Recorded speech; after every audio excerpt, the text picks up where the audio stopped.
Live, local, late breaking. This is WTVA 9 News. Let's start with a shocking story out of Tennessee with ties to home. A local minister robbed and violently beaten in Memphis earlier this month. 85-year-old Willie Hambley got lost on a dark back road near Memphis International Airport. The Houston, Mississippi minister had just flown back home when he was attacked.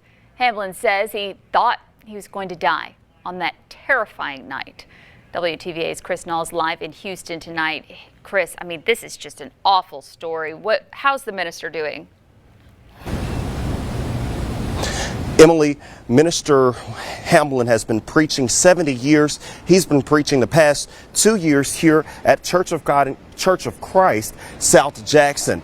He tells me that his faith was tested last week and he's thankful to be alive. Breaks my heart. But on the other side of the coin, I'm happy to be alive.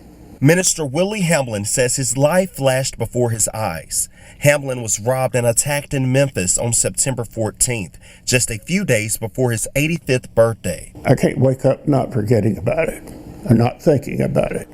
And I can't go to sleep without thinking about it. Hamblin had just returned to Memphis International Airport after presiding over a funeral in Texas. Hamblin was driving home to Houston, but was having a hard time seeing at night.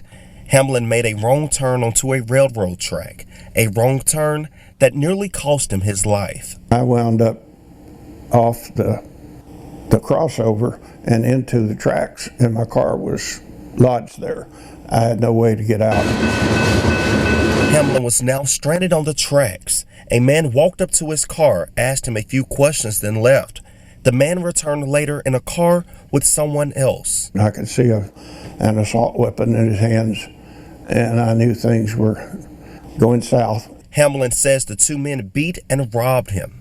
Hit me over the head with the assault rifle, knocked me down on the tracks, and my head was bleeding profusely, and I was in a great deal of pain. The Memphis police report says two men used an AK-47 style gun. Hamblin says the men stole his wallet, including $1,200 in cash, his keys, and his phone. Hamblin is slowly recovering, but has nightmares about that terrifying night.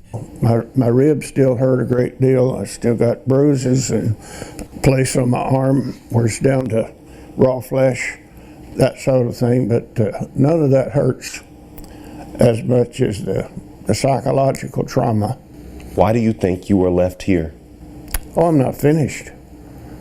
I still got the strength to preach and remember Scripture and quote Scripture. He's blessed me in so many ways. I'm not surprised that he did this. Hamblin tells me that this is not a Memphis problem. He says it's an issue with the two guys who did it to him. He told me he did receive an invitation to speak and eulogize another funeral in Texas, but he had to decline it. He hasn't preached here since the attack, but hopefully he's hoping to return to church this upcoming Sunday. Reporting live in Houston, Chris Knowles, WTVA 9 News.